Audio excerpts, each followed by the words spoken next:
लेखांकन की जो अवधारणाएं हैं उसमें एक सबसे प्रमुख अवधारणा है सेपरेट एंटिटी कंसेप्ट, जिसको हम हिंदी में कहते हैं पृथक अस्तित्व अवधारणा। इस अवधारणा को हम आगे चल करके अवधारणाएं और परंपरा वाले पाठ में निश्चित रूप से विस्तार से पढ़ेंगे। अभी मैं आपको इस अवधारणा पर आधारित एक छोटा सा उदाहरण देना चाहूँगा, जो इस तरह से है। समझिए आप कि माना कि एक्स एक व्यक्ति का नाम है, तो एक्स एक व्यक्ति का नाम है जिसने एक्स ट्रेडर के नाम से व्यवसाय प्रारंभ किया। तो एक्स हो गया स्वामी या प्रोप्राइटर और एक्स ट्रेडर्स हो गया उसका व्यवसाय या एंटिटी जिसे हम बोलेंगे।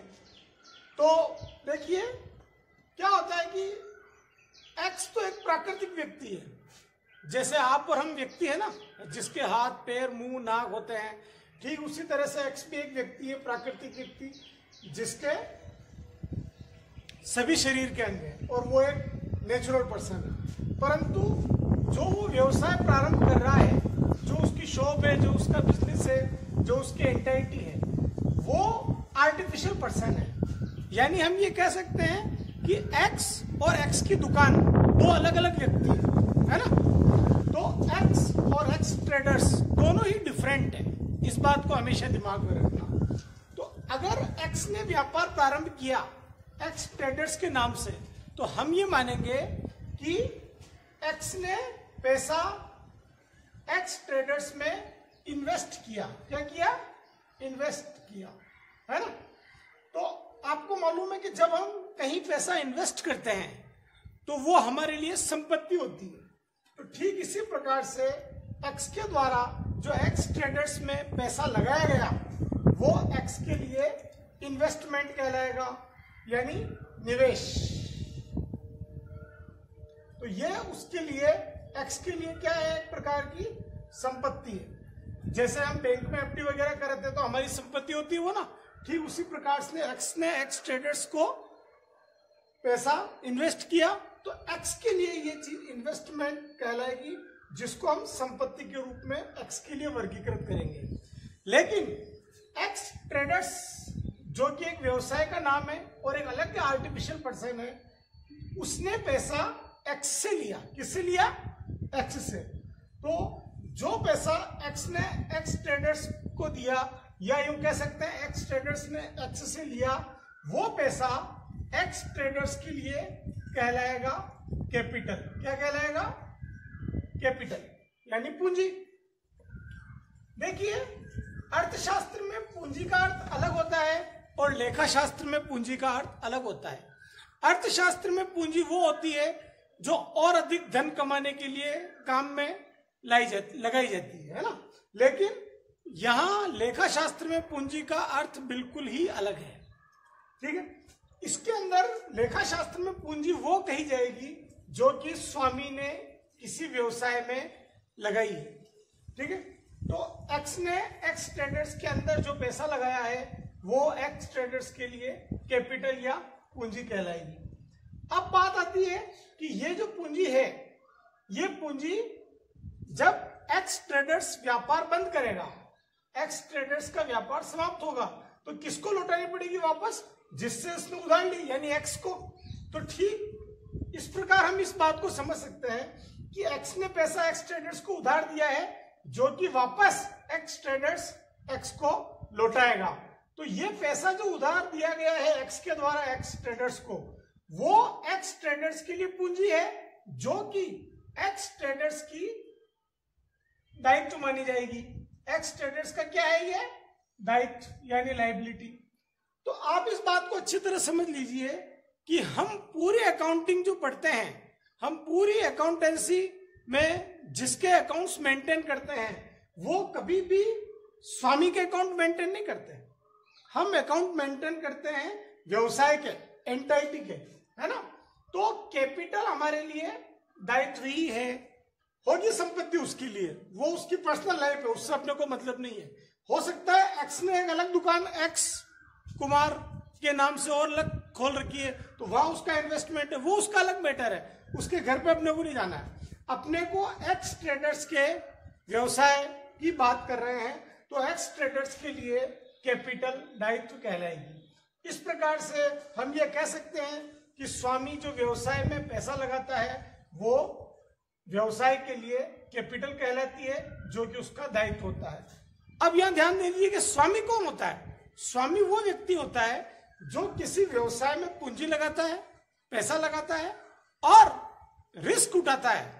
No risk no gain, risk उठाएगा तो गेन करेगा, यानी पैसा कमाने के लिए वो इन्वेस्टमेंट करता है, जिसको एक्स ट्रेडर्स की पूंजी कहा जाएगा। अब देखिए कि जो पूंजी एक्स ट्रेडर्स में लगाई गई है वो किस किस रूप में लगाई जा सकती है। देखिए, पूंजी के कई रूप हो सकते हैं। पूंजी नगद लगाई जा सकती है, पूंजी माल के रूप में लगाई जा सकती है, पूंजी संपत्ति के रूप में लगाई जा सकती है ना। जनरली यही होता है। अगर एक्स ने 5 लाख रुपए एक्स लिमिटेड एक्स ट्रेडर्स में लगाए हैं, तो कैश 5 लाख रुपए लगाए, 2 लाख रुपए का माल लगाया, जो एक्स ट्रेडर्स के लिए माल की श्रेणी में आ रहा है, वो चीज उसने एक्स ने लगाई है, तो 2 लाख रुपए। और 4 लाख रुपए की उसकी बिल्डिंग फर्नीचर वगैरह कुछ भी हो सकता है, वो संपत्ति उसने लगाई। यानी कुल मिलाकर के उसने कितने हो गए ये 11 लाख रुपए। 11 लाख रुपए एक्स ट्रेडर्स में एक्स ने लगाए, तो हम ये बोलेंगे कि एक्स ट्रेडर्स की टोटल कैपिटल कितनी है 11 लाख रुपए। कितनी है 11 लाख रुपए, है ना। तो ये 11 लाख रुपए एक्स ट्रेडर्स का दायित्व है। जब भी एक्स ट्रेडर्स व्यापार बंद करेगा तो उसे उसके स्वामी यानी एक्स को देनी होगी 11 लाख रुपए की पूंजी। ठीक है, अब हम बात करते हैं कि ड्राइंग क्या होता है। देखिए, अंग्रेजी का एक शब्द है ड्राइंग, DRAWING, ड्राइंग, है ना।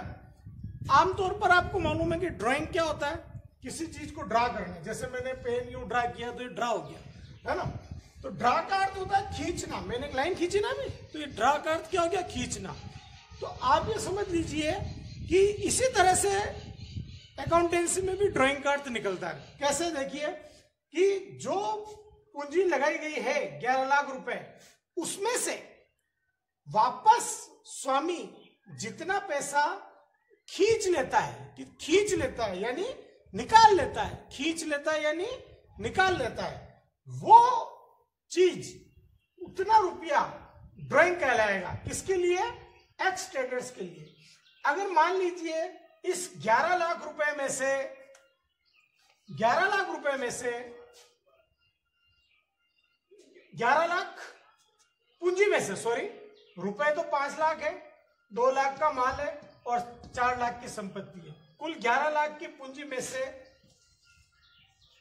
मान लिया कि 2 लाख रुपए उसने ड्रा कर लिए, 2 लाख रुपए उसने निकाल लिए, है ना।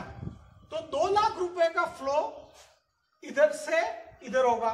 11 लाख रुपए का फ्लो किधर से हुआ, ये 11 लाख का इसके लिए इन्वेस्टमेंट है ना। तो 11 लाख का फ्लो तो हुआ इधर से इधर, स्वामी से व्यवसाय की ओर, और 2 लाख रुपए का फ्लो होगा व्यवसाय से स्वामी की ओर। तो ये चीज ड्राइंग कहलाएगी। किसके लिए, एक्स ट्रेडर्स के लिए। मैंने आपको पहले ही कहा था कि हम जो सारी अकाउंटिंग पढ़ेंगे वो व्यवसाय के लिए ही पढ़ेंगे। तो अब हम जिन शब्दों की बात कर रहे हैं वो सब व्यवसाय के लिए ही है। तो ठीक है, तो एक्स ट्रेडर्स यानी व्यवसाय के लिए पूंजी हो गई 11 लाख और ड्राइंग हो गई 2 लाख। जो 2 लाख रुपए इसने अलग निकाले हैं वो एक तरह से पूंजी में कमी होगी, है ना। अब इसकी शुद्ध पूंजी कितनी रह गई, है ना, नेट कैपिटल। देखिए नेट कैपिटल हो गई अब इसकी 9 लाख, अगर उसने 11 लाख रुपए लगाए और 2 लाख रुपए वापस निकाल लिए एक्स ने, तो निश्चित रूप से एक्स ट्रेडर्स की नेट कैपिटल हो गई 9 लाख रुपए। इस प्रकार हम ये देख सकते हैं कि ड्राइंग क्या होता है कि जब स्वामी अपने निजी उपयोग के लिए कोई वस्तु, माल, है ना, या संपत्ति, वस्तु दोनों रूप में हो सकती है, या नगद पैसा निकाल लेता है अपने घरेलू खर्च के लिए या निजी उपयोग के लिए, तो हम इस राशि को या इस वैल्यू को हम क्या बोलेंगे? ड्राइंग। तो ठीक इस प्रकार से 11 लाख कुल संपत्ति, कुल दायित्व एक्स ट्रेडर्स के लिए, और 2 लाख ड्राइंग एक्स ट्रेडर्स के लिए, और नेट कैपिटल 9 लाख। ठीक है ना? तो निश्चित रूप से ड्राइंग और कैपिटल दोनों एक दूसरे के विपरीत शब्द हैं। तो हम एक फॉर्मूला बना सकते हैं कि capital minus drawing equal to net capital, है ना? Drawing capital minus drawing equal to net capital. हम ये समझ चुके हैं कि ड्राइंग क्या होता है और कैपिटल क्या होता है। आपने एक शब्द का नाम बहुत ज्यादा सुना होगा, बैलेंस शीट। ये बैलेंस शीट क्या होती है, इसको यहां समझना प्रासंगिक होगा। देखिए, अभी मैंने आपको बताया कि एक्स ने एक्स ट्रेडर्स को उधार दिए 11 लाख, किस रूप में? 5 लाख नगद और 2 लाख माल के रूप में, और 4 लाख संपत्ति के रूप में, जो कि मान लिया हमने कि बिल्डिंग और फर्नीचर के रूप में है। ठीक है? इस प्रकार से एक्स लिमिटेड की जो बुक्स ऑफ अकाउंट्स होगी, लेखा पुस्तकें होगी, उसमें जो बैलेंस शीट बनेगी, अब आप ये समझ लीजिए कि बैलेंस शीट क्या होता है, इसके बारे में हम फाइनल अकाउंट में पढ़ेंगे। अभी आप सिर्फ ये समझ लीजिए कि बैलेंस शीट केवल एक लिस्ट होती है जिसमें इस हाथ की तरफ तो हम दायित्व लिखते हैं और इस हाथ की तरफ संपत्ति लिखते हैं। तो व्यापार में क्या है, देखो मैंने आपको वापस पहले कहा था कि हम एक्स ट्रेडर्स के बारे में पढ़ रहे हैं। तो कल्पना कीजिए कि एक्स ट्रेडर्स एक व्यक्ति है, आर्टिफिशियल पर्सन, है ना? तो उसके पास क्या क्या है, तो जो वो एक्स ट्रेडर्स के पास है, अब वो एक्स ट्रेडर्स की संपत्ति हो गई ना। तो एक्स ट्रेडर्स के पास कैश 5 लाख रुपया पड़ा है, गुड्स 2 लाख के पड़े हैं, और एसेट्स 4 लाख की, यानी उसके पास कुल 11 लाख रुपए का सामान पड़ा हुआ है। तो एक्स ट्रेडर्स के लिए 11 लाख रुपए क्या हो गया? संपत्ति। ठीक है? तो देखो, एक्स ट्रेडर्स के लिए संपत्ति भी 11 लाख है, और चूंकि एक्स ट्रेडर्स को एक्स को चुकाना है, किसको चुकाना है? एक्स को एक्स को देना है, तो वो उसके लिए दायित्व भी है ना? तो एक ही चीज संपत्ति भी है और दायित्व भी है। यहां बच्चे अक्सर कंफ्यूज हो जाते हैं कि सर, आपने अभी थोड़ी देर पहले कहा था कि कैपिटल दायित्व है एक्स लिमिटेड के लिए, एक्स ट्रेडर्स के लिए, बिल्कुल सही है, कैपिटल दायित्व है, यानी कैपिटल का मतलब हुआ एक्स। देखो, स्वामी कभी अपनी बुक्स में अपना नाम नहीं लिखता है, तो एक्स ट्रेडर्स की बुक्स में हम नाम कैपिटल लिख देते हैं एक्स की बजाय, यानी यूं मान लीजिए कि कैपिटल लिखा जा रहा है एक्स की जगह, है ना? तो चूंकि एक्स को देना है, तो एक्स ट्रेडर्स के लिए तो ये दायित्व कहलाएगा ना, ये सारी चीज एक्स ट्रेडर्स की है। तो एक्स ट्रेडर्स के लिए 11 लाख रुपए दायित्व है, क्योंकि एक्स को देना है, ये बात क्लियर है। लेकिन क्यों देना है? क्योंकि हमने एक्स से, हमने का मतलब एक्स ट्रेडर्स ने एक्स से 5 लाख, 2 लाख और 4 लाख, यानी कुल 11 लाख का सामान भी ले रखा है, इसलिए तो वो सामान तो आपके पास पड़ा हुआ है ना। तो देखिए, ये तो आपको दिखता है, यानी दृश्य टेंजिबल है, विजिबल है, और ये चीज नहीं दिखती है। ये दोनों में अंतर है। बात एक ही है कि 11 लाख देने हैं, ये तो आपका दायित्व है जो कि नहीं दिखता है, लेकिन 11 लाख की चीजें पड़ी हुई है, वो संपत्ति जो आपको दिखती है। ठीक है, अब समझ में आ गया। यानी हर व्यवसाय में ऐसा ही होता है, हर व्यवसाय में एक संपत्ति की लिस्ट बनती है और एक दायित्व की लिस्ट बनती है। तो ये जो लिस्ट है एक ही शीट के अंदर बनती है, जिसे हम बैलेंस शीट कहते हैं। अब आप देखिए कि इधर भी 11 लाख है, इधर भी 11 लाख है, तो निश्चित रूप से सही है। बैलेंस शीट हमेशा मैच होती है, हमेशा, हर कदम, कोई भी ट्रांजैक्शन हो, कोई भी लेन देन हम करें तो बैलेंस शीट हमेशा मैच होगी।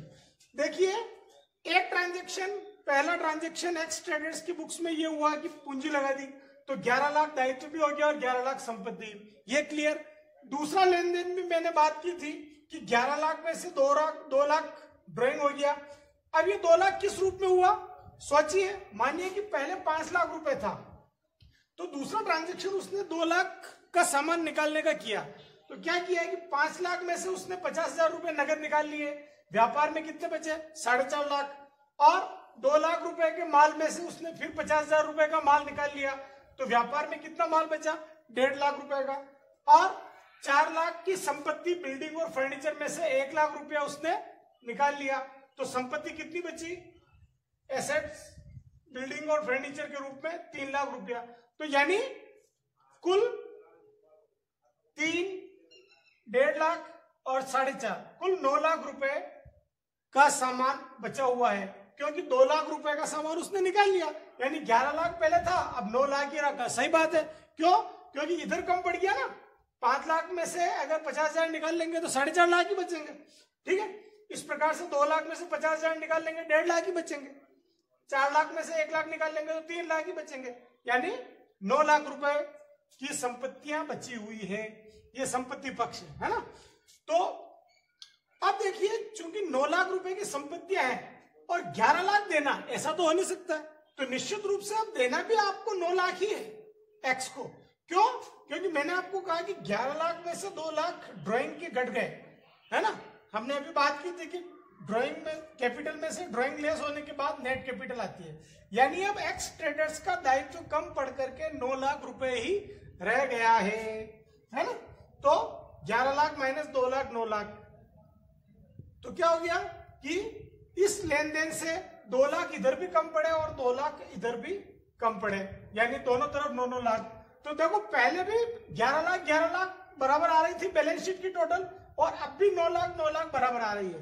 तो चाहे किसी भी तरह का लेन देन हो, किसी भी तरह का, चाहे 1 रुपए का भी हो, 100 रुपए का भी हो, 10 रुपए का, हमेशा इन दोनों पक्षों का योग बराबर ही रहेगा।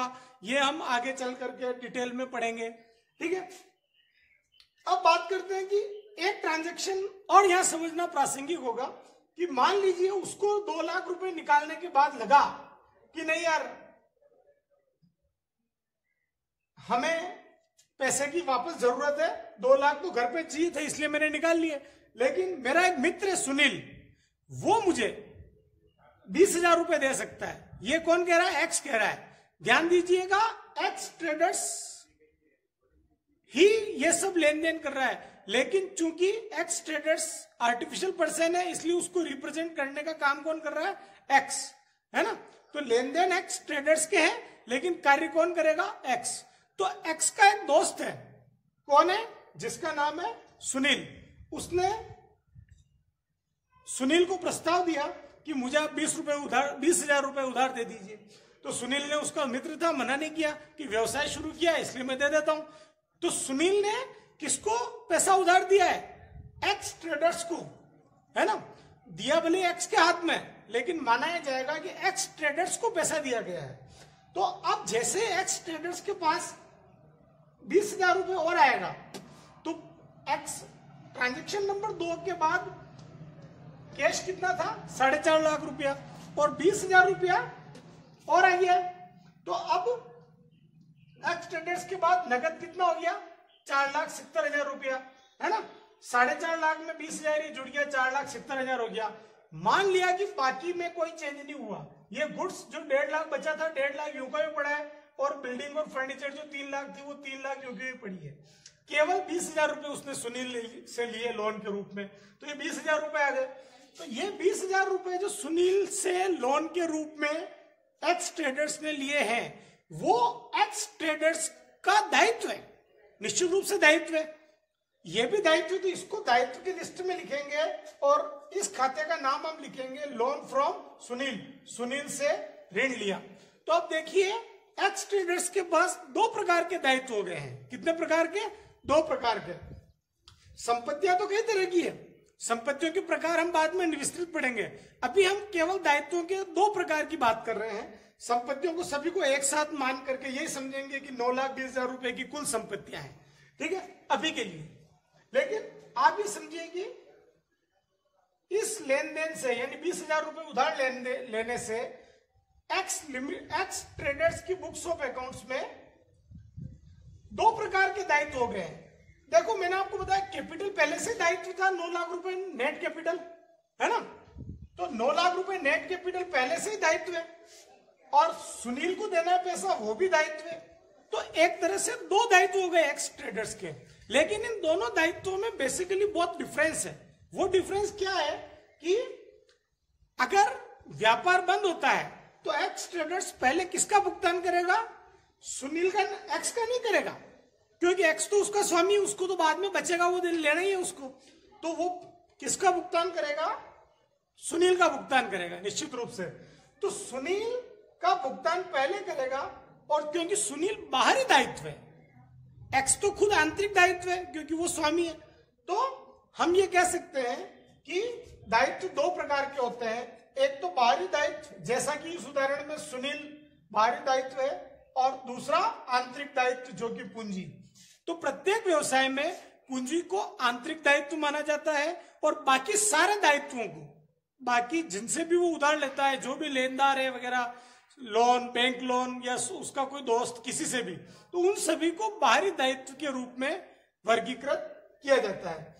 बाहरी दायित्व के लिए एक्सटर्नल लायबिलिटी शब्द प्रयोग किया जाता है, या उसको हम आउटसाइडिंग लायबिलिटी कह सकते हैं। इस प्रकार से हमने इस 3 लेन देन से यह समझा कि संपत्तियां कुल है उसके बराबर दायित्व हमेशा होता है, और दायित्व 2 प्रकार के होते हैं, आंतरिक दायित्व और बाहरी दायित्व। तो देखिए, 3 लेन देन पूरे होने के बाद हमने बात की थी कि तीसरे लेन देन की समाप्ति पर संपत्ति पक्ष का कुल योग 9,20,000 रुपए है, और दायित्व पक्ष का कुल योग भी 9,20,000 रुपए है। लेकिन दायित्वों को 2 भागों में बांटना है। मैंने आपको बताया, एक तो कैपिटल है ही अपनी, जिसको हम इंटरनल लायबिलिटीज कहेंगे, आंतरिक दायित्व, है ना। ये एक्स लिमिटेड को देना है, किसे देना है? एक्स को, यानी एक्स लिमिटेड भविष्य में एक्स को देगा कैपिटल। और दूसरा दायित्व सुनील से लोन लिया वो, जो कि एक्सटर्नल लायबिलिटीज है। अब देखिए, मैंने सिर्फ एक उदाहरण लिया है, सुनील से लोन। यहां हर प्रकार का दायित्व कैपिटल के अलावा, यानी इंटरनल लायबिलिटी के अलावा, हर प्रकार का दायित्व एक्सटर्नल लायबिलिटी ही कहलाएगा व्यवसाय के लिए, ठीक है। तो ये इधर आएगा 20,000। तो आप ये सोचिए कि 9 लाख और 20,000 मिलकर के 9,20,000 हो रहा है। तो इधर तो एक ही चीज है, टोटल एसेट्स, और इधर 2 चीजें हैं, कैपिटल और एक्सटर्नल लायबिलिटीज। तो इन दोनों को जोड़े अगर हम, तो टोटल एसेट्स के बराबर हो जाती है। ये हमेशा होती है। तो यही हमारा मुख्य सूत्र है लेखांकन का, जिसके आधार पे हम आगे लेखांकन समीकरण वाला चैप्टर पढ़ेंगे। Capital plus external liabilities equal to total assets, यानी कुल संपत्ति किसके बराबर होती है? पूंजी और बाहरी दायित्व के बराबर। हिंदी में इस तरह से कह सकते हैं इसको। अब आप देखिए कि यह मूलभूत लेखांकन समीकरण होता है। इस समीकरण को हम यों भी लिख सकते हैं, कैसे? इधर कैपिटल रहने दीजिए, इधर टोटल एसेट्स रहने दीजिए, इक्वल टू के इस साइड कैपिटल और इस साइड टोटल एसेट्स, यूं का यूं लिखा हुआ है। केवल हमें इतना सा करना है कि एक्सटर्नल लायबिलिटीज जिसके आगे प्लस का निशान है वो इस साइड चला जाएगा, टोटल एसेट्स जिस साइड लिख रखी है उस साइड, है ना। तो वो चूंकि प्लस का निशान है तो इधर जाने के बाद माइनस का हो जाएगा, तो माइनस एक्सटर्नल लायबिलिटीज। तो अब हमारा यह सूत्र इस प्रकार बन गया है, capital equal to total assets minus external liabilities, यानी पूंजी बराबर कुल संपत्ति माइनस बाहरी दायित्व, है ना। सभी प्रकार के बाहरी दायित्व तो टोटल एक्सटर्नल लायबिलिटीज भी बोल सकते हैं। यह मूलभूत लेखांकन समीकरण है जिसको अंग्रेजी में बेसिक अकाउंटिंग इक्वेशन कहा जाएगा। और इस चीज को अगर आप समझ गए होंगे तो यह पार्ट आपके अपने आप में कंप्लीट हो जाएगा कि बेसिक अकाउंटिंग इक्वेशन क्या होता है। इसको थोड़ा और आगे हम उसी चैप्टर में क्लियर करेंगे। इसे हम चिट्ठा समीकरण भी बोलते हैं। यानी ये जो समीकरण होता है ना, इसको हम चिट्ठा समीकरण भी बोलते हैं। चिट्ठा बैलेंस शीट का हिंदी शब्द है, तो बैलेंस शीट इक्वेशन भी इसको बोला जाता है। इस प्रकार से इस वीडियो में हमने यह जाना कि पूंजी क्या होती है और आहरण क्या होता है, पृथक अस्तित्व अवधारणा क्या है और बेसिक अकाउंटिंग इक्वेशन क्या है। ये लेखांकन की बहुत ही महत्वपूर्ण बातें हैं जिसको जानना प्रत्येक विद्यार्थी के लिए आवश्यक है। मुझे आशा है कि आप ये अच्छी तरह समझ गए होंगे। अपने विचार कमेंट बॉक्स में जरूर लिख कर दीजिए। धन्यवाद।